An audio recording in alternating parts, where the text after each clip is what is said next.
Allez, bonjour à toutes et à tous. Ravi de vous retrouver au calendrier aujourd'hui. Pas grand chose d'intéressant. Bon, la confiance des consommateurs, franchement, j'ai envie de dire que c'est. Allez, ça pourra peut-être, si elle est bonne, faire monter. Si elle est pas bonne, on s'en fout. Enfin voilà, en gros, de toute façon, on va en parler. Wall Street, il y a des choses qui sont assez bizarres. D'énormes choses bizarres, des positionnements d'investisseurs très spéciaux, des stratégies mises en place à Wall Street extrêmement anormales. Mais on va parler de tout ça après. On commence par le Bitcoin. Pas génialo non plus hein, pour la partie Bitcoin. Alors on reste sur un momentum haussier, mais attention, on a un risque de pattern bear et on voit que pour le moment elle reste active. Hein, c'est-à-dire que le momentum n'a pas réussi à repasser au-dessus du point de signalement de la pattern. Donc attention à ce qu'on ne se mette pas non plus à casser des supports. Je rappelle qu'on est sur des zones quand même très sensibles. Ça reste pour l'instant pas un biais négatif, mais faudrait pas trop retomber. On voit que Sine Wave va terminer une oscillation baissière, donc c'est pas mauvais signe en soi. Bon, maintenant, je dirais que si le momentum là ici passe en dessous de zéro et commence à accélérer et que les prix suivent, il faudra peut-être se poser des questions sans nécessairement déclencher des invalidations, mais voilà, normalement, dans ce genre de marché, on est supposé retrouver un momentum ascendant dès qu'on repasse sur des valeurs proches ou inférieures à zéro. Donc là, il faut se dire que normalement, on termine le cycle sur Sine Wave, avoir justement un nouveau cycle haussier. L'objectif, c'est obligatoirement de démonter la trailline baissière. Il faut impérativement que les prix fassent donc une nouvelle hausse comme ça, venir chercher la résistance, je pense, et donc que le momentum, si possible, ne fasse pas de divergence. C'est-à-dire, hop, qu'on arrive à faire un nouveau plus haut. Sur ce dernier, ce serait ce que je surveille, en tout cas sur cette UT 2 heures. Il y a un peu que ça à se mettre sous la dent. J'ai envie de dire que sinon, on va se faire bien chier. Et voilà, donc sans catalyseur, encore une fois, parce que ça peut tomber à tout moment. Je ne vois pas de raison pour l'instant de s'inquiéter. Maintenant, bon, il faut être conscient, hier, il y a eu tentative de breakout du cycle baissier. Quand je dis tentative de break, c'est juste cassure du cycle. Ça nous a donc mis la target là.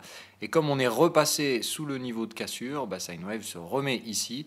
Donc là, attention à ce que ceci ne devienne pas donc une résistance. Hein, parce que là, théoriquement, on est donc dans un cycle bear avec un momentum bearish. Normalement, ça casse des supports. Donc on va voir. Moi, comme une fois, je maintiens sur le Bitcoin la visibilité là en ce moment est quasiment nulle. C'est très difficile à trader. Moi-même, j'ai aucune espèce d'idée. Hein. Vraiment, si j'ai pris le camp acheteur parce qu'il faut en choisir un des deux, j'ai aucune certitude sur ce truc-là. Et très honnêtement, ça reste du 50-50. Donc, c'est juste là, il faut choisir un camp. Et puis, si vous n'êtes pas dans le bon, il ne faut pas que ça vous coûte très cher. Si vous êtes dans le bon, il ne faudra pas couper à 100 $. C'est ça que je veux dire. C'est-à-dire que là, évidemment, ceux qui jouent les achats de toutes ces zones-là, il faut vraiment attendre que les prix atteignent et débordent les targets derrière. Je veux dire, il y a un scénario qui va déclencher probablement des mouvements de prix de probablement 2 à 2500, 2 à 3000 $. Donc il faut être conscient que, voilà, on va dire 2500 $ en moyenne, c'est ce qui correspond à peu près à ce que je pense. Hein. Si on casse au sud, c'est plutôt direction les 3005, donc ça fait moins 2500 $. Si on va au nord, je pense qu'on peut remonter jusqu'à 8005, et donc ça nous fait effectivement plus 2500 $. Donc il faut vraiment faire attention à cette zone-là. Et évidemment, si vous êtes dans le bon train derrière, la pire des choses à faire, ce serait de couper les gains. Donc là, il faut vraiment choisir un camp, attendre d'avoir les signaux qui corroborent ce truc-là, respecter la stratégie, étape 1, 2, 3. Si vous vous êtes trompé sur le contexte, ce qui peut être mon cas, moi je pense qu'on est dans un contexte toujours de range. S'il se trouve qu'on est dans un contexte de forte tendance baissière, je serai stoppé. Ceux qui auront vendu auront donc raison, mais ils auront vendu un support. Donc il faut quand même être showtime pour vendre un support, je pense. Maintenant, vendre un support quand il a cédé dans une tendance baissière, ça oui. Hein.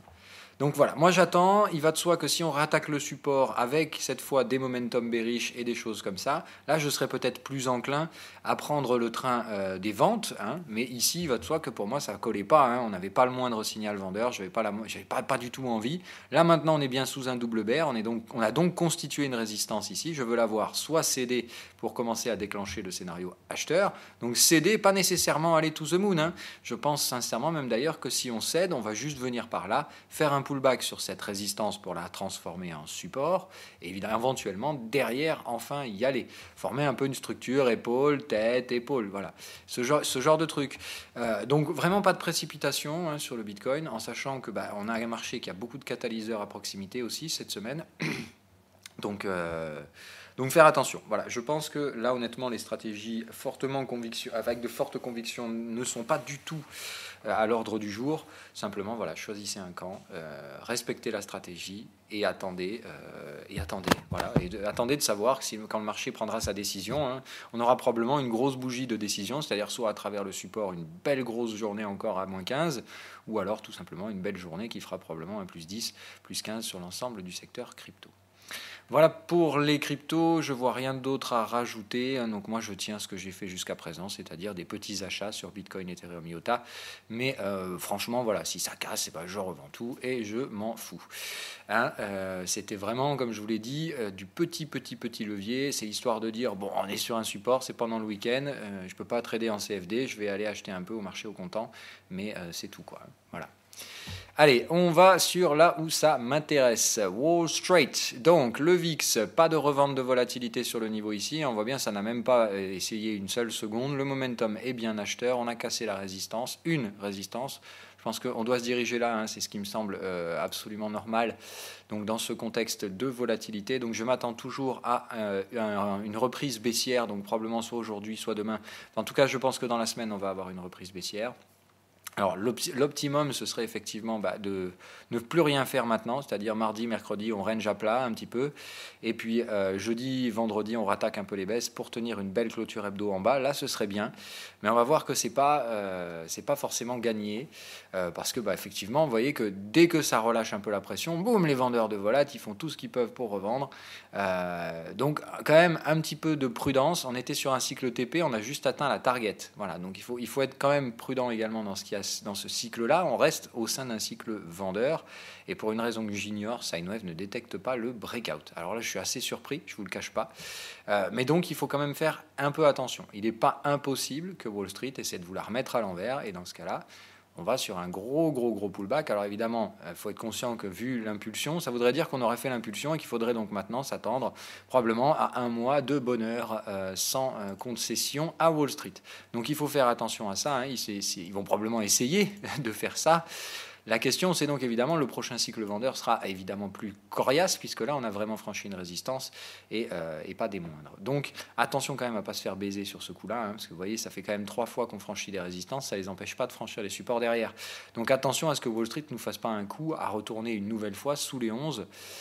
Et là, on serait vraiment dans un cas, en fait, complètement fou, où la volatilité casse des résistances et des supports à chaque fois, c'est-à-dire, en fait, à porte-voix sur la volatilité. Honnêtement, si on a ça, je pense que derrière, c'est un crack historique qu'on aura, parce que ça s'est jamais vu, hein, la volatilité faire un porte-voix, on n'a jamais vu ça, c'est-à-dire l'indice de volatilité devenir lui-même, enfin donner des structures de forte volatilité lui-même. Je pense que ce serait même assez inquiétant d'arriver à ça. Bon, attention, donc à ne pas écarter. Ce qui me fait penser à ça, c'est tout simplement le gold. Voilà, hein, le gold ce matin qui casse des supports. On est sur une zone de très fort support, hein, donc attention, il en reste. Hein, on a bien des supports encore en bas. Ici, c'était une grosse zone, un gros cluster de supports. Bon, donc il n'y a pas de raison encore de s'inquiéter sur le gold, mais encore une fois, qu'est-ce qu'on fout là ? Il n'y a pas de raison technique d'être là. On commence à ressentir du stress sur les actifs risqués. C'est assez net. Le yen a été recherché. Pourquoi le gold est vendu alors que le dollar hier était également vendu ? Ça, c'est incompréhensible. Mais alors vraiment incompréhensible, parce que normalement, dans une journée comme ça, il n'y a que le gold qui peut pénaliser, il n'y a que le dollar qui peut pénaliser le gold et qui peut empêcher la recherche de l'actif refuge par rapport à sa pondération dollar. Et dans ce cas-là, c'est la force du dollar qui fait que le gold reste au plancher. Qu'on casse des supports, par contre, dans un contexte pareil, ça, je ne pense pas que ce soit franchement normal. Surtout qu'on ne franchisse pas la moindre résistance, alors qu'hier, il y a bien eu un stress sur les actions et pas des moindres. Je ne comprends pas ça. Le VIX ne peut pas casser des résistances, alors que le gold casse des supports. On est vraiment sur des structures de marché, des positionnements d'investisseurs complètement fous, sur des stratégies qui sont mais dénuées de sens logique, dans le sens où, normalement, ce sont des réactions normales de marché qu'on a dans ces phases de stress. Tout le monde recherche la même chose, et évidemment ça permet de trouver du rendement dans des phases de risque. C'est aussi simple que ça. Il faut bien comprendre que l'argent doit toujours procurer de l'argent. Donc quand on a du stress sur les actifs trop risqués, comme les actions et les junks par exemple, on se déleste de ces trucs-là. Hier les junks sont bien vendus, les actions également, et on va se positionner soit sur des actifs de couverture, de la volatilité, soit sur des actifs refuges qu'on considère généralement comme étant les grands classiques, gold, yen et obligataires. Bon voilà, hier vous avez bien le mouvement sur l'intégralité de ces choses-là. Et puis aujourd'hui, non. Voilà, aujourd'hui, le gold enfonce, le yen retrace un peu, et what the fuck. Voilà. Moi, j'ai envie de dire, il y a vraiment un problème, en fait, dans ces pricing de marché. On voit le stress sur les actions, on le voit pas nulle part ailleurs. Enfin, on le voit nulle part ailleurs.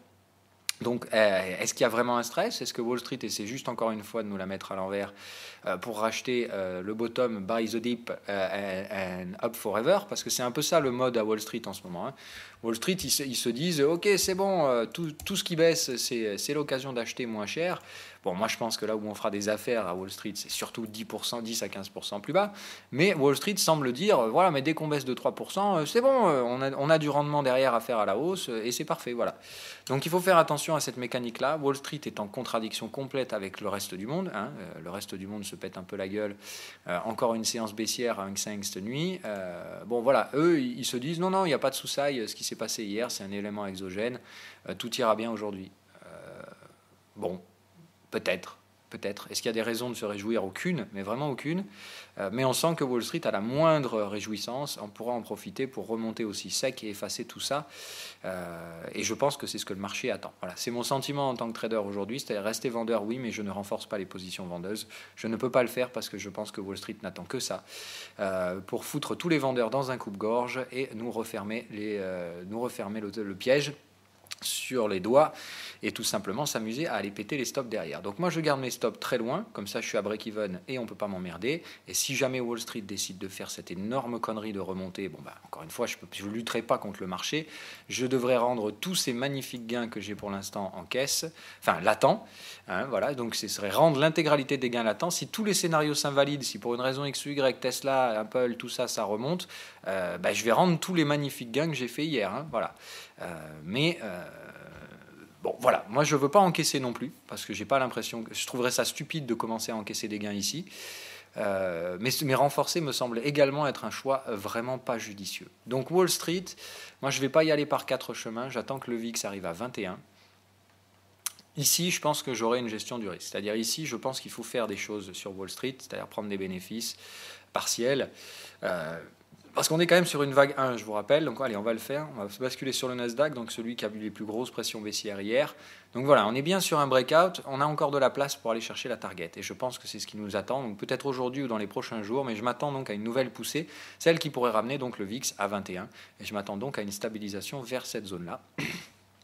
Donc ce tout petit support qu'on a ici, qui me semble être tout désigné comme notre candidat. Hein, voilà. Donc moi, c'est vers là que je recherche effectivement des encaissements à Wall Street partiels. Parce que tout simplement, s'ils veulent nous la foutre à l'envers, je pense que, bon, soit vraiment ils nous enflent la gueule en mode V-bottom, et là c'est simplement, en gros, on en sera à ce stade-là, hein, c'est-à-dire Wall Street remonte, et puis d'un coup, oh, bonne nouvelle, allez hop, on arrache tous les stops.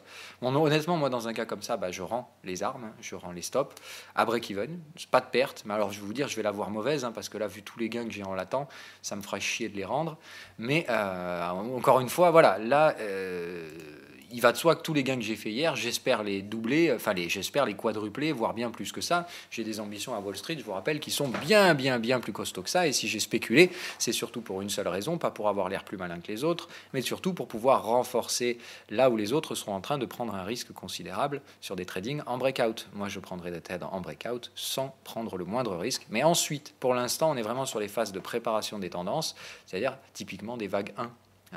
Il faut bien comprendre ça, et je pense qu'on est en train de construire une vague 1, ce qui me laisse à penser qu'ici on a fait 1, 2, 3 avec le breakout, et qu'on va s'attendre à trouver un 4, 5 qui devrait normalement donc gentiment basculer un peu sous la target. Donc je dirais venir chercher là, peut-être là, et si on a un peu de punch, évidemment essayer de casser pour venir chercher celui-là de support, ce serait chouette. Voilà. Là, si on pouvait venir là, ce serait vraiment bien.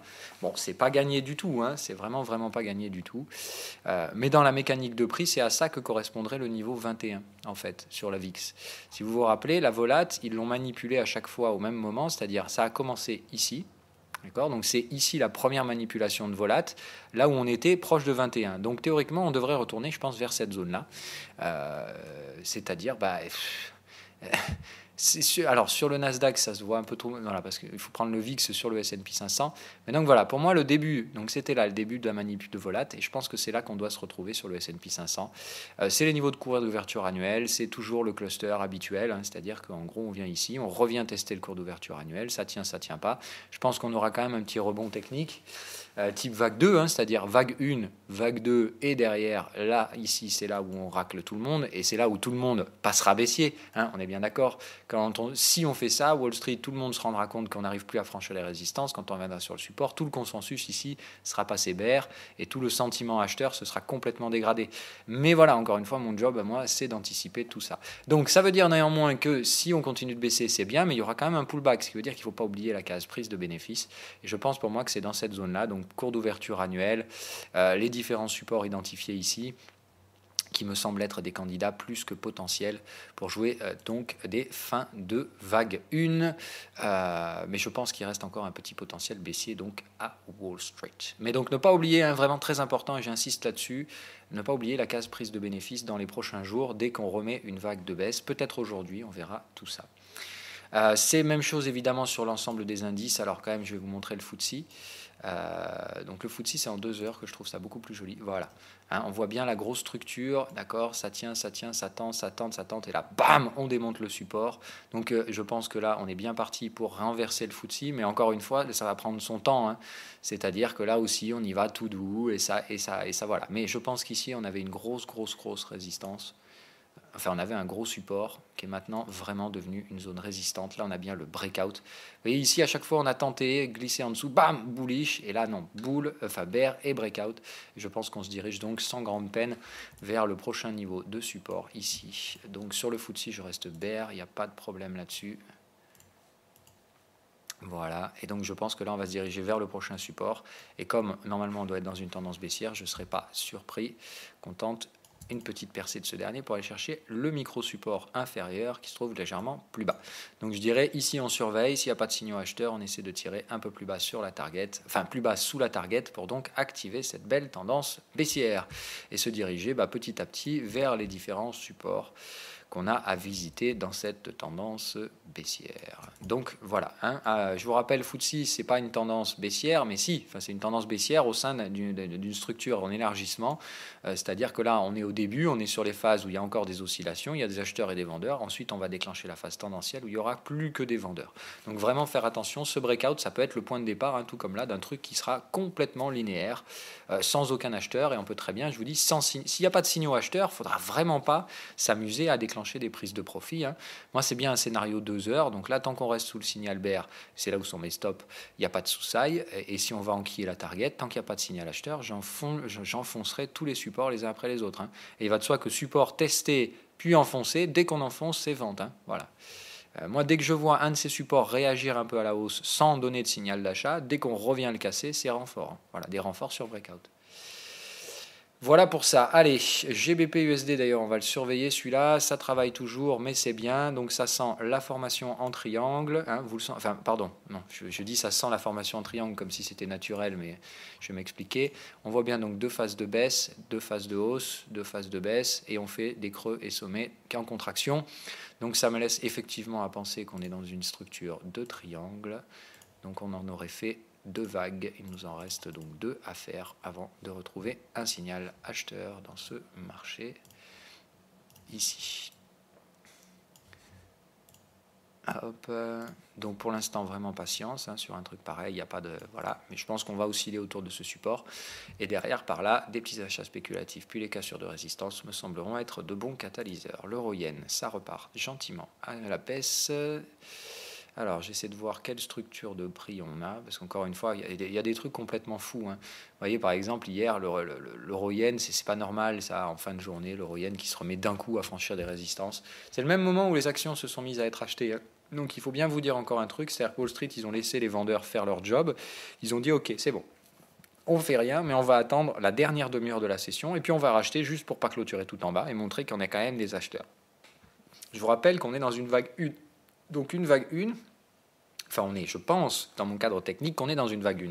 La vague 1, c'est évidemment celle où il y a la bataille, c'est-à-dire normalement ceux qui vont l'emporter, moi je pense les vendeurs, qui rentrent et qui prennent et qui grignotent de la force dans le marché, mais on a toujours les opposants qui défendent, ceux qui pensent qu'évidemment la tendance se poursuit pour l'infini et au-delà, et que tant qu'il y a des creux et sommets ascendants, on est dans une tendance haussière. Donc évidemment, il y a cette bataille-là au sein d'une vague 1 qui fait qu'il est quand même normal qu'on retrouve encore des acheteurs dans ce marché, mais je pense que petit à petit, quand même, on commence à grignoter le sentiment acheteur et que ce n'est pas pour me déplaire. La UDNZD, tiens, ça se reprend enfin. Allez, je veux voir ce franchissement de résistance. Là, on est bien aussi sur la structure de consolidation, très propre. Bon, là, on est en 15 minutes, mais on voit bien ici, bien très très belle structure. Donc, on n'est pas sur une vague 2 finie, on est sur une vague 2 en cours. Hop, mais elle est sous cette forme-là, qui est donc une forme très jolie. Donc, attendez-vous à une poursuite de la stabilisation, mais on est donc ici sur un triangle rectangle. C'est très très rare, mais c'est une structure très puissamment haussière. Donc c'est très intéressant de voir ça en l'état. Donc le franchissement de cette résistance, alors encore une fois, en suivant les règles héliotistes tout bêtement, la théorie des projections héliotistes dit que quand on a donc un triangle rectangle, la vague qui suit est soit très courte et très courte et peu profonde. C'est-à-dire soit on fait petite vague et c'est baissier, et dans ce cas-là on reste bear. C'est-à-dire que voilà, soit l'autre option c'est derrière vague c'est une vague étendue. Voilà. Donc pour moi, je vous rappelle, dans un schéma où on est déjà dans la vague étendue sur notre vague, enfin cette vague-là, cette grosse vague 3 là, d'accord, cette 3 majeure est normalement notre vague étendue. Donc je m'attends à ce que la 3 qui suive là et que cette consolidation qu'on a ici soit un signal qui indique notre prochaine vague comme étant étendue. Donc elle sera longue dans le temps, beaucoup plus longue que la vague 1, généralement de 2 à 3 fois plus longue. Donc vous prenez cette vague-là, vous dites que normalement, en durée, en termes de timing, on devrait avoir plusieurs mois de hausse. Et en plus de la hausse bien soutenue, alors non, c'est pas ça que je voulais. Bon, on va attendre, mais voilà, théoriquement, donc on visera effectivement ces zones, 200% minimum, voire, et moi je pense le 261, dans ce type de schéma-là, une vraie belle vague étendue, et c'est surtout moi ça que je voulais vous mettre. Voilà. Alors on va remettre en 2 heures pour y voir un peu plus clair. Hop. Voilà, c'est mieux. Donc le Fibonacci time. Hop. Donc la fin de la vague 1, fin de la vague 2. Et ici, normalement, on viendra rechercher 2 à 3 fois cette vague. Donc vous voyez, ça nous fait un truc comme ça. Alors moi, je dirais, parce que j'aime bien Fibo, on va faire 2, 618 à 3, 618. Voilà, donc théoriquement, ça nous ferait une vague 3 à terminer là-dedans, c'est-à-dire ça nous ferait tout le mois de... on est en 2 heures. Ah ben non, ça nous ferait donc 2-3 semaines de hausse bien directionnelle sur la UDNZD. Attendez-vous donc à un truc comme ça, mais plus punchy, parce que là on est dans le sens de la tendance majeure. Ça c'est une phase de baisse consolidante, mais tendancielle. Là on devrait avoir une phase tendancielle haussière, donc direction indice 50, et c'est donc les niveaux qu'on avait précédemment mis en valeur. Donc voilà, moi je vois bien ce schéma-là se mettre en place sur la UDNZD tout doucement. Encore une fois, il s'agit d'un cadre technique, donc je me fiche d'avoir tort ou d'avoir raison. Mais dans le schéma, ça ferait grosse vague 3, vague 4 en pullback sur cette ancienne résistance, et derrière, on enquille jusqu'à l'infini et au-delà. Non, je déconne. Voilà, donc DXY, je me pose la question de savoir si j'encaisse ou pas, j'y crois pas, je pense que, alors je n'y crois pas, c'est pas j'y crois pas, c'est que j'ai bien un double boule ici, je me pose la question donc de savoir si j'encaisse, je vous rappelle que je l'ai vendu là tout en haut à 95,50, je me demande voilà, si j'encaisse là, ou si je me dis je joue le ABC pour aller dans la partie basse, et si je tire jusqu'à 93,19, enfin jusqu'à cette zone là, voilà, je vous rappelle, pour moi on est dans un flat ABC, ABC, ABC, ou 1, 2, 3, 4, 5, mais donc normalement ici on devrait rester très légèrement plus haut, mais pour moi ça reste de la structure flat, donc c'est-à-dire on vient ici, on vient là, et je pense que normalement on va retrouver un point bas ici. Alors on prend les clôtures dans les flats, voilà. Donc voilà, je dirais normalement ici on doit avoir un A, B, C, et dans ce cas-là, je me demande si je sors ou si je viens tirer un petit peu plus bas. Bon, je vous dirai peut-être le choix que je fais à ce niveau-là. Donc GBP à surveiller, Gold à surveiller. Côté obligataire, moi j'achète que l'obligataire allemand, enfin je vends que l'obligataire allemand, donc ça se déroule pas mal, ce que j'ai vu, ce que je vois ce matin, ça me va bien. J'attends maintenant des confirmations par les prix, parce que je vois là un momentum qui essaierait de déclencher une pattern bear, donc à surveiller cette histoire-là. Le VIX, donc bien entendu, j'aimerais atteindre le TP aujourd'hui. Je suis toujours baissier Hang Seng, JPN, FTSE, Nasdaq, S&P et Eurostoxx 50 jusqu'à nouvel ordre. Et j'attends donc une petite réplique, soit aujourd'hui, soit demain, mais j'attends donc qu'on atteigne des targets pour encaisser des petits gains. Bon, compartiment action, je vous l'ai posté hier, donc Netflix à surveiller, c'est une valeur qui risque le crack. Donc ne vous attendez pas à des pullbacks, si la valeur elle va craquer, tout simplement on va ranger ici et moi c'est la prochaine attaque baissière que je prendrai. Donc là il y a deux options, soit ça constitue un bottom, vous voyez bien qu'on est sur un support de gap, donc ici c'est pas le moment de vendre, donc là les prix ils n'ont pas 50 options, soit c'est on remonte, d'accord, et dans ce cas là tout comme en fait sur le Bitcoin à l'époque, il resterait une dernière phase de hausse et après on se stabilise et puis c'est le crack, d'accord. Soit c'est déjà, on est dans cette phase-là où ça se stabilise, et là, bam, le signal vendeur par invalidation du break haussier, et là derrière, c'est le crack de la valeur. Donc à surveiller. Moi, Netflix, évidemment, là, je ne peux pas vendre, mais la clôture tout en bas, c'est vraiment pas bon signe. Ça annonce vraiment un risque très fort de crack, mais il faut faire attention. Donc voilà, moi, je vais attendre une deuxième clôture effective sous le support, c'est-à-dire je veux une clôture maintenant sous 379 pour pouvoir considérer ça comme étant une vente de crack. D'accord, donc là, attention, ça veut dire que théoriquement, d'ici 1 à 2 semaines, Netflix pourrait lâcher 30% de sa valorisation. Donc ça pourrait être très brutal. Le crack, je vous rappelle, c'est cette vague-là de crack. L'objectif, c'est de chasser les stops, donc c'est de surprendre tout le monde. Donc c'est vraiment où on passerait dans un mode de panique à Wall Street. Et là, effectivement, je pense que si on fait ça sur une grosse action comme Netflix, je pense que tout le monde va retrouver un petit peu le goût du risque et va se rendre compte qu'on a peut-être été un peu débilos sur certains pricing. Et comme ça a été le cas sur beaucoup d'autres actions, je prends les cas d'Amazon, Amazon même chose, ça peut être annonciateur d'une première vague de crack, c'est-à-dire que si ça ne catalyse pas un refranchissement haussier, tout simplement, ça va faire très très très très mal derrière. Alors maintenant, je ne suis pas encore totalement emballé. Voilà. Il va de soi que comme on est dans une structure de vague haussière, là le ABC il n'était vraiment pas possible. Donc je pense qu'on a structure par contre 1, 2, 3, 4, 5. C'est-à-dire qu'on voit bien ici la vague 1, la vague 2. On a bien ici terminé la 3 et on serait donc simplement en train de faire une 4. D'accord. Alors il n'y a qu'une vague de baisse, donc attention, normalement ça ferait pullback puis une deuxième. Et derrière, normalement on aurait une 5. Dans un schéma entre guillemets classique. D'héliotisme. Donc à surveiller à ce que ce soit pas ça, que le timing soit pas un peu faussé et donc que Wall Street soit pas encore en mode buy the dip pour une dernière vague. En quoi qu'il en soit, de toute façon, moi je pense qu'on est vraiment très très proche et on se rapproche dangereusement donc des structures de baisse durables sur la plupart des grosses capilles et donc autant dire que derrière ça va souffrir à Wall Street. Puisque s'il n'y a que les grosses capilles qui tiennent le marché pour l'instant. Donc à surveiller si c'est pas cette structure là qui se met en place. Donc derrière, vague 5, un petit plafonnement et derrière un crack complet de la valeur sur Amazon. Alors quand je dis crack, ça veut dire que c'est des baisses rapides, mais derrière ça se rachète. Mais c'est que c'est des chutes de valorisation brutales qui dépassent en généralement 30%. Voilà. Donc vous voyez Amazon, et encore une fois, c'est pas des trucs de ouf. Faire ça nous ramène sur les cours d'ouverture annuels. Donc c'est pas, Amazon, ils n'ont pas triplé leurs bénéfices depuis le début de l'année. Donc il faut complètement arrêter. On est sur des pricing totalement débiles. Mais c'est comme ça que ça fonctionne. Donc on fait attention, Wall Street, on va voir si ça se propage. La séance d'hier, je pense qu'elle a mis un bon gros coup au moral, mais je ne pense pas nécessairement que nos amis acheteurs vont lâcher l'affaire si rapidement, si facilement. Donc prudence, prudence, prudence, absolument nécessaire. Voilà ce que j'ai à vous dire pour aujourd'hui, c'est à peu près tout. Donc à surveiller la séance à Wall Street aujourd'hui, même si je pense qu'il faut s'attendre à une stabilisation et une petite conso du VIX, et peut-être des rebaisses en milieu, fin de semaine. Ah pardon, vos questions. Alors, oui, là, franchement, en ce moment, c'est du trading à couillon. Je pense que les baleines elles-mêmes ne savent pas où on va. Donc, on attend gentiment que le cluster se débloque sur cette zone, qui va de 5008 à 6002. Tant qu'on est sous 6002, on ne sait pas. Tant qu'on est au-dessus de 5008, on ne sait pas non plus. Donc, vraiment...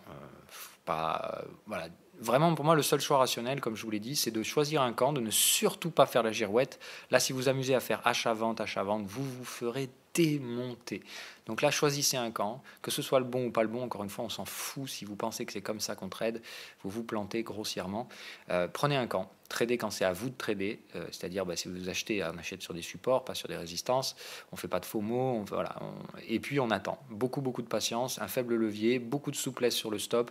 Quand vous voyez le marché qui fait des gros dégommages comme ça, identifiez bien les niveaux sous lesquels on ne doit pas aller et mettez des alertes. Et si vous avez la possibilité donc d'être devant vos écrans rapidement, je pense qu'il est plus intéressant de ne pas mettre de stop loss au marché. Par contre, attention, si vous faites ça, je veux que vous ayez le levier le plus faible qui soit. Si vous voulez vous risquer à jouer comme moi un stop dynamique, c'est-à-dire en fait pas un stop au marché et une invalidation en fonction du contexte, si vous jouez à ça, ne le faites que si vous avez un très faible levier, parce que le risque c'est que vous ne soyez pas capable derrière de déclencher le stop. Rappelez-vous ce qu'on a dit dans l'émission sur la psychologie, le risque c'est que la position devienne d'un coup trop grande et que votre cerveau prenne le relais et dise ok non c'est bon, la perte est trop grosse, là ça devient émotionnellement trop dur, trop stressant, donc je prends le dessus et on va passer en mode déni, et donc en gros vous allez oublier la position et vous allez refuser de déclencher le stop. Donc vraiment faites attention à ça, hein. C'est une leçon à prendre. Si vous rentrez dans ce cas-là, corrigez-vous, rendez-vous compte que vous êtes en train de vous faire dominer par l'inconscient et que c'est plus vous qui prenez les décisions. Dans ce cas-là, la seule chose rationnelle à faire, c'est tout simplement de déclencher son stop, quoi qu'il arrive. Mais encore une fois, si vous l'avez fait avec un faible levier, normalement vous n'aurez pas le stress qui vous pousse à réagir stupidement, ou en tout cas il sera plus maîtrisable. Plus vous mettez de levier, plus ce niveau de stress est abaissé, et donc plus le seuil de déclenchement est faible, et évidemment plus vous serez sujet donc à ces émotions négatives, complètement négatives, que vous ne maîtrisez pas, hein. Encore une fois je le rappelle, on a argumenté tout ça dans l'émission sur la psycho, et je vous invite à la voir vraiment, hein. Ce que je vous ai donné dedans, c'est vraiment, je trouve ça très très bien, parce que il y a eu beaucoup d'émissions sur la psycho sur internet, mais souvent de la merde. Il y en a qui sont bien, hein. Mais voilà, moi je pense vous avoir donné en fait des clés pour comprendre, mais surtout pour travailler dessus. Parce que je pense que c'est important de comprendre que c'est un travail de longue haleine, l'aspect psychologique, qu'il ne suffit pas de comprendre les choses pour pouvoir changer, que c'est vraiment un métabolisme qui doit se mettre en place et qui petit à petit va faire en sorte que vous serez le plus loin possible de ces zones de stress, même si, encore une fois, les contrôler est une illusion complète. Quoi qu'il arrive, vous ressentirez du stress dans le marché, c'est stressant, même quand on a de l'expérience, on a des phases de stress. Allez, alors, crypto-analyse qui est en retard. Ah, désolé, je suis désolé. Pourtant, j'ai vu qu'il l'avait téléchargé dimanche soir, donc je m'attendais à ce qu'il la poste plus vite. Je leur enverrai un message pour leur demander de le poster le dimanche si possible. Pas de souci Silver, encore une fois là vraiment je pense que sur la zone, moi vous le savez, quand j'ai un sentiment tranché je le cache pas, hein. C'est à dire que quand le Bitcoin remontait la dernière fois là, sur le dernier push là, quand on était en train d'essayer de se rapprocher des 10 000, j'avais un sentiment fortement je n'avais aucune peine à donner mon sentiment vendeur dans ce marché, même s'il était encore en train de monter. Là on est sur le support, je n'ai aucune idée, hein. Donc j'espère que c'est clair. Moi pour la transparence je vous dis ce que je fais, mais je vous ai aussi dit que ça se faisait avec un très faible levier. Et moi, en fait, comprenez bien, quand je vous parle d'un scénario, que je vous dis j'ai du levier dessus, c'est que j'ai de la conviction. La UDNZD, levier de 6, j'ai de la conviction sur ce marché, il n'y a aucun souci. Le GBP, j'ai une conviction également, j'attends qu'on casse réellement pour mettre plus de levier. L'euro-yen, je mets du levier, j'ai de la conviction sur ce marché. C'est ces trucs-là. Voilà. Là, par contre, tu vois, les actions, pas trop de conviction. Je suis pas encore sur des leviers de dingo, parce qu'encore une fois, voilà. Pour moi, l'incertitude, elle est permanente. Comme je dis, c'est la théorie du chaos, on ne sait jamais. Mais quand on a l'impression de savoir, il ne faut pas hésiter à mettre un peu de levier. Mais là, moi, je suis bien conscient en ce moment qu'il y a énormément de risques dans l'ensemble des scénarios qui ne sont pas encore déclenchés, donc les actions et ces trucs-là. Donc évidemment, face à cette incertitude, mettre du levier, c'est stupide. C'est le truc qui fait que justement vous allez rentrer dans les phases de stress et compagnie. Moi je m'en contrefous. En fait, Wall Street, dites-vous aujourd'hui, ils peuvent très bien refaire plus 1,5%, je m'en cogne. Ça suffira pas pour déclencher mes stops et je vais pas pisser dans mon froc. Je m'en fous. Voilà, si Wall Street m'efface les gains, ça va m'embêter, ça va me faire chier. Mais honnêtement, ça va pas me changer la vie, quoi, hein. Voilà. Alors, j'espère vraiment voir le scénario Wall Street se déclencher. Ça fait des semaines et des semaines que tu le tiens. La récompense totale, déjà d'une, elle ne viendra que dans plusieurs mois, allez, dans plusieurs semaines, puisque je te dis, là, on prépare une vague 1, donc c'est la vague de spéculateurs, mais c'est la vague qui va me conforter dans la réalisation du scénario. C'est-à-dire que là, en fait, moi, ce que je veux dans cette vague 1, c'est pas que le marché s'écroule. Bon, j'aimerais bien que ça s'écroule, comme ça au moins on serait tous d'accord. Tu vois, déjà hier, ce qui me fait plaisir, c'est que le S&P 500, bon, il est en train d'essayer de nous faire la même un peu plus bas, mais que le S&P 500 a quand même bien réussi à enfoncer des niveaux de support, et ça me fait plaisir. Mais voilà, tu vois que celui-là, de niveau de support, on l'a enfoncé que dalle. On a réussi à faire une clôture 2 heures dessous, et puis on l'a repris, on l'a repris juste avant la clôture. Donc, pas encore supra chaud, si tu veux, à Wall Street. C'est vraiment la typologie d'une vague 1. Donc ça m'invite à penser effectivement que là, on va revenir chercher un petit overlap aujourd'hui, tu vois, un petit hop, hop, et puis on va remettre une petite 5. Voire on va rentrer dans le domaine de la 1. Hein. C'est-à-dire, tu vois, la structure que j'ai là, moi, ça m'invite à penser qu'on va faire une leading diagonale, tu vois. Donc je vais regarder, tiens, on va la valider, comme ça je vais chercher le cadre technique du S&P 500 aujourd'hui. En plus, c'est vrai, quelqu'un m'avait demandé, j'y pense, quelqu'un m'a demandé de faire le décompte du S&P 500. Bon, à 127%, on l'a fait max, hein, mais normalement c'est ça. Donc on est bien ici dans la zone, donc théoriquement on aurait un schéma potentiel ici se mettant en place. Vu le niveau de retracement de la vague 2, je pense effectivement qu'on se dirige vers une leading diagonale, donc une vague 1. Alors le pire des cas, attention, ce serait que ce soit abaissé. Et si c'est abaissé, on n'a pas cassé de support, et ils vont effectivement tout faire pour repartir aussi à Wall Street. Donc là, moi, ce que je pense qu'ils vont essayer de faire à Wall Street, c'est remonter à l'intérieur de la vague 1, d'accord, et donc essayer de remonter probablement par là. Ça fait quand même une grosse remontée, hein, dites-vous, et derrière, vague 5. Donc Wall Street, je vais quand même surveiller. Il me semble que dans cette impulsion-là, hein, quoique normalement dans une leading diagonale, ça fait bien des ABC. Donc théoriquement, là, on aurait fini le job à Wall Street. Théoriquement, aujourd'hui, il faudrait essayer de payer ce support et de prendre ses gains sur 2708. Bon, à la limite, pourquoi pas. Moi, ce que je peux à la limite essayer de faire cet après-midi, c'est effectivement à Wall Street, si je vois qu'ils essaient d'acheter le support, c'est sortir là, prendre tous mes gains, hein, et remettre exactement les mêmes ordres stop si on vient péter le bottom. Et dans ce cas-là, je serais effectivement plutôt tranquille. C'est-à-dire que sur cette zone de prix, je ne trade plus le S&P 500 et je prends tous mes gains pour revendre évidemment avec un montant 3 fois plus gros là-haut. Et cette fois avec de la conviction, puisque là j'aurai beaucoup plus de visibilité. Si on a ça, dans ce cas-là, ça fait effectivement 1, 2, 3, 4, 5, A, B, C. D'accord, hein. Encore une fois, vous voyez que si c'est ça, si on est bien dans ce scénario-là à Wall Street, ça veut dire qu'il va y en avoir des pullbacks avant qu'ici il lâche l'affaire, quoi. Hein. Donc attention vraiment à faire ça. Maintenant, je vous dis, l'option numéro 2, c'est ça déraille complet. On ne trouve pas de support ici. Là, on n'a pas encore cassé de résistance. Donc tant qu'on ne casse pas de résistance, on est toujours au sein de cette vague. On ne peut pas réellement valider ça comme étant un bottom. Hein, là, il n'y a pas de cycle acheteur sur sine wave, encore moins sur momentum. On est juste purement bear. Donc si aujourd'hui ça enquille et qu'on fait une autre journée à -3, ce que je rêverais de voir, hein, honnêtement, je rêverais de voir ça, que donc l'ensemble de la cote américaine parte en vrille, que le Nasdaq commence sérieusement à montrer des signaux de crack. Et là, évidemment, tu peux être sûr que derrière Wall Street, ils vont passer en mode panique. Hein.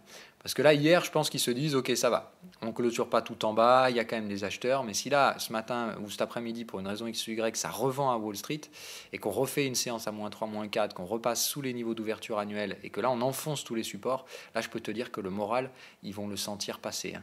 Voilà. Donc, faites attention, je pense, Wall Street, c'est vraiment c'est compliqué.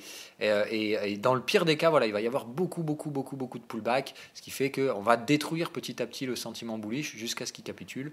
Mais la capitulation, elle peut se faire que dans plusieurs semaines. Donc encore une fois, c'est ici que je récupérerai les gains du travail que je fais maintenant. Ce que je suis en train de faire maintenant, normalement, c'est récolter des bons prix de revient et encaisser des petits gains, qui me permettront de me positionner ici gratos avec beaucoup de levier. Donc je vais essayer d'appliquer cette stratégie. Mais voilà, là, si tu veux, pour moi, Wall Street, on a été tellement con pendant tellement longtemps que je me dis... je sais pas, mais j'ai pas envie d'encaisser maintenant parce que voilà. Mais je ferai peut-être un encaissement partiel, je vous dis, cet après-midi. Si je vois que sine wave commence à passer sur du cycle bullish, pourquoi pas. Mais là, normalement, ça c'est typiquement le genre de marché, voilà, qui accumule un peu et puis derrière, il vous redémonte la tronche. Typiquement, hein, dans le schéma, pour moi, le seul contexte que je vois assez sensiblement équivalent, c'était ce qu'on avait ici. Donc attendez, hop, on va revenir. Donc c'est juste que les manips de volat à Wall Street, elles ont complètement foutu le timing en l'air, hein, de ce dead cat bounce. Mais théoriquement, pour moi, on est vraiment dans ce schéma-là. Hein. C'est-à-dire, vous voyez, au début, ça commence, ça se détériore doucement, doucement, et puis on commence à arriver sur les séances de gros décrochage. Donc, vous voyez, je pense que théoriquement, nous, on en serait là aujourd'hui. C'est-à-dire la grosse baisse d'hier, ça stabilise aujourd'hui, et bam, derrière on nous en refait une et on enfonce le support. Je pense que c'est à ça qu'il faudrait s'attendre à Wall Street. C'est ce que j'aimerais voir, parce que là on est vraiment au stade où les boules pensent, encore une fois, que tout va bien se passer, qu'il n'y a pas trop de sous-sailles.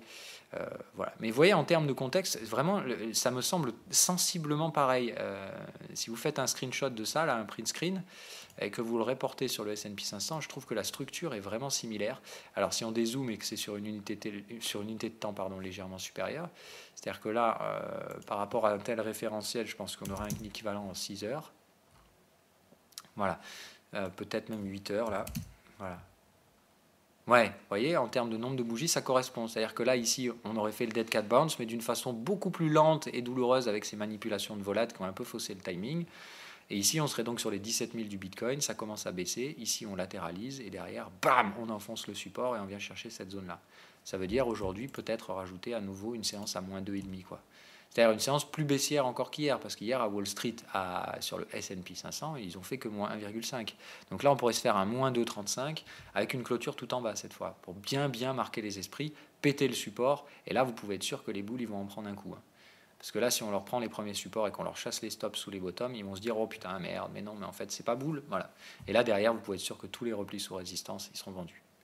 Voilà, donc à voir comment on va le gérer. Est-ce que ça va réussir à racheter aujourd'hui à Wall Street pour une raison X ou Y, peut-être un catalyseur qui pourrait le permettre, peut-être la confiance des consommateurs. Je vous dis, si pour une raison aléatoire, celle-là venait à battre fortement le consensus, Wall Street peut s'en servir de raison pour aller racheter. Ou alors tout simplement c'est les craintes qui se cristallisent et puis on stagne un peu aujourd'hui, demain bam on en remet une à moins 2 pour mettre tout le monde d'accord. À voir hein. Bon, de toute façon en weekly c'est moche hein. Je ne vais pas y aller par quatre chemins, voilà à quoi ça ressemble déjà en weekly. Il va de soi qu'ils font tout pour essayer de ne pas avoir une clôture en bas hein. Mais quoi qu'il arrive, pour moi c'est une structure de baisse, point barre hein. Voilà. Oh putain d'ailleurs je n'avais pas vu ça, oh là là là là là là. Voilà, donc on vient de déclencher un TP, le momentum effectivement Hébert, il ne déclenche pas de pattern, mais on a bien pris momentum baissier, structure de TP. Alors attention, le TP c'est pas le meilleur des cas, mais là théoriquement ça voudrait dire fin de la tendance haussière en hebdomadaire, hein. Donc ça veut dire fin de la tendance qui s'est initiée là, depuis septembre 2017, donc l'élection de Donald Trump. Là ça veut dire game over pour le Trump trade et pullback. Et autant vous dire, il y a de la place pour le pullback. Et venir ici, c'est vraiment absolument pas anormal. Et ça reste des prix assez intéressants à payer. Allez, parenthèse refermée, je continue, pardon, parce que finalement, putain, j'étais content. J'avais fait une émission plus courte, et ben voilà, au final, blabla, comme d'hab. Si tu n'as acheté que 15% de ce que tu prévois d'acheter, ça veut dire que tu penses que l'on n'a pas touché le bottom. Bon, la question quand même, Bisky, je le répète un peu tout le temps, je t'engueule pas, mais oui, je pense clairement qu'on va plus bas. Après, je peux me tromper, mais je pense clairement qu'on va plus bas. Alors, peux-tu me dire pourquoi tu shorts les trackers ne donnent pas les mêmes rendements que la baisse réelle de l'actif? Exemple, alors je short pas les trackers PX1GR, qui n'a rien à voir avec le tracker short S&P 500. Oula, alors là, on n'est pas du tout d'accord, Fred. Je pense que tu mélanges beaucoup de choses. PX1 GR, c'est pas un tracker, c'est le PX1, c'est le CAC 40 et GR, ça veut dire Global Return, c'est-à-dire c'est le PX1, c'est le CAC 40 dividende inclus. PX1 GR, ça n'a rien à voir avec le tracker short S&P 500. Hein. Alors là, oui, tu as l'impression de te faire bananer parce que tu es complètement à côté de la plaque là. Je suis désolé de te le dire, mais voilà, PX1 GR, c'est absolument, ça n'a rien à voir avec le S&P 500. Ça, c'est voilà, donc c'est notre CAC 40 Global Return. Donc, faut savoir, le CAC 40, c'est un des seuls indices au monde où le dividende n'est pas inclus.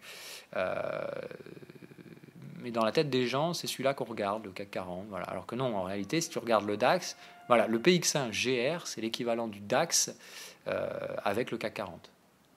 Le DAX a les dividendes inclus dans le prix, le CAC 40 ne l'a pas. C'est pour ça que beaucoup de gens disent ouais, le DAX est sur ses sommets historiques et le CAC n'y est pas, les Français traînent la patte. Non, les Français sont sur des sommets historiques, ils sont même plus forts que les Allemands, mais il suffit de regarder le bon actif. Hein. Voilà, et le bon actif, c'est PX1 GR.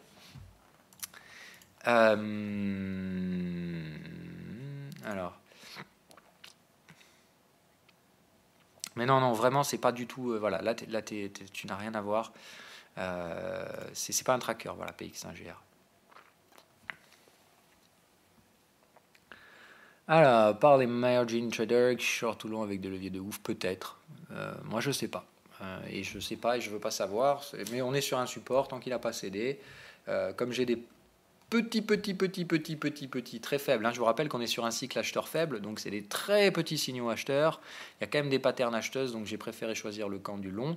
Mais encore une fois, et je le répète, si je me plante, j'hésiterai pas à reprendre le camp vendeur à condition qu'il y ait des signaux vendeurs, ce qui n'était pas le cas la dernière fois. Et c'est la seule raison pour laquelle je n'ai pas déclenché mes stops. Hein. Si j'avais des breakouts baissiers, des trucs comme ça, j'aurais lâché immédiatement sans réfléchir.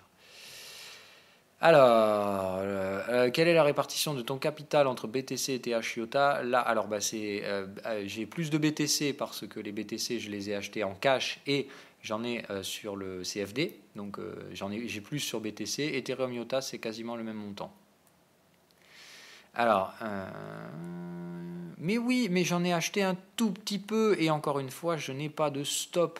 Hein, je m'en fous du stop. Je le déclencherai si je pense qu'il faut laisser tomber les cryptos. Pour l'instant, je pense que le support va peut-être tenir. Donc, tant que j'ai pas cette conviction qui s'en va, je reste dans ce marché-là. Les tout petits leviers, ça sert à s'en foutre. C'est ça le truc. Comme j'ai pas de conviction forte, je n'ai pas de levier. Et comme je n'ai pas de levier, je peux me permettre d'être très large sur les stops, sur les invalidations. Voilà.